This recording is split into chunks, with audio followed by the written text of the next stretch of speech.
সমন্বয় পরিচয়ে যারা আজকে বিভিন্ন জায়গায় দখলদারিত্ব করছে, বিভিন্ন রাষ্ট্রের সুবিধা নিচ্ছে, তারা যখন বলে যে হচ্ছে আমরা সমন্বয় পরিচয় দিয়ে বিভিন্ন ধরনের ফায়দা লুটে নিয়েছে, আমি তাকে বলতে চাই একটা প্রমাণ দেখে সাদিক কায়েম সমন্বয় পরিচয় দিয়ে 1 বছরে কারণ তো একটা পয়সা নিছে।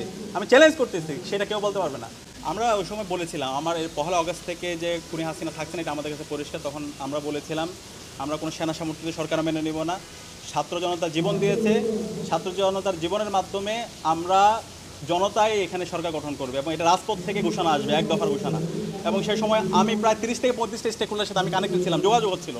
এবং ওই সময় ওই দিন রাতে যখন 6 সমন্বয়ক আসার পরে মাহফুজ আলমের সাথে আমার রাতে দীর্ঘ সময় জুড়ে আমরা আলাপ করছিলাম সরকারের ফরমেশন কী হবে। তখন আমরা জাতীয় সরকারের প্রস্তাবনা দিয়েছিলাম এবং 1 দফা কর্মসূচিটা যে শহীদ মিনারে হবে, পাশাপাশি অসহযোগ আন্দোলন, এই সামগ্রিক প্রস্তাবনাগুলো কী হবে, এইগুলো আমরা তখন সবার সাথে আলাপ করেছিলাম এবং এই সব কিছু পারস্পরিক কোলাবোরেশনের মাধ্যমে হয়েছে। তো এই আলাপগুলো আমরা আমাদের যত জায়গায় গিয়েছি আমরা সব জায়গায় বলেছি, কিন্তু এখন যেই বয়ানগুলো নিয়ে আসা হচ্ছে এই বয়ানগুলো সত্যিকার অর্থে এটা সবাইকে কষ্ট দিচ্ছে, এর মাধ্যমে একটা বিভাজন তৈরি করছে, সম্পূর্ণ একটা ভিত্তিহীন আলাপ। এবং 19শে জুলাইয়ের পর থেকে 1 আগস্ট পর্যন্ত যখন এই 6 সমন্বয়কদের অনুপস্থিতিতে যখন ইন্টারনেট ব্ল্যাক আউট ছিল, কারফিউ ছিল, এই সময় প্রত্যেকটা দিনে হাজারো হিস্ট্রি আছে। আমরা ওই সময়ে অনেকগুলো স্টেকহোল্ডারের সাথে প্রতিনিয়ত আমরা যোগাযোগ করেছি। তো এখন এই ক্ষেত্রে অনেকে আমাদেরকে পরামর্শ দিয়েছে, অনেকে সহযোগিতা দিয়েছে এবং আমরা যখন সিদ্ধান্ত নিতাম কারো দ্বারা পরিচিত হইতাম না, আমরা সবার সাথে আলাপ করে সিদ্ধান্ত নিয়ে এরপর হচ্ছে আমরা সামগ্রিকতা বিবেচনা করে আমরা এটা নিয়েছি। তো এখানে যে আলাপগুলো এখন আনা হচ্ছে যে হচ্ছে ক্যান্টনমেন্ট থেকে হচ্ছে 1 দফা, এইগুলো সম্পূর্ণ ভিত্তিহীন আলাপ এবং এটা পুরো জাতিকে অনেক বেশি হচ্ছে মানে এর মাধ্যমে হচ্ছে বিভাজিত করছে। অভ্যুত্থানের 1 বছর পরে এসে আন্দোলনের সামনের সারি থেকে নাহিদ ইসলাম, আর এখানে যে বিষয়টা মানে সমন্বয় পরিচয়ে যারা আজকে বিভিন্ন জায়গায় দখলদারিত্ব করছে, বিভিন্ন রাষ্ট্রের সুবিধা নিচ্ছে, তারা যখন বলে যে হচ্ছে আমরা সমন্বয় পরিচয় দিয়ে বিভিন্ন ধরনের ফায়দা লুটে নিয়েছে, আমি তাকে বলতে চাই একটা প্রমাণ দেখে সাদিক কায়েম সমন্বয় পরিচয় দিয়ে 1 বছরে কারণ তো একটা পয়সা নিছে। আমি চ্যালেঞ্জ করতেছি, সেটা কেউ বলতে পারবে না।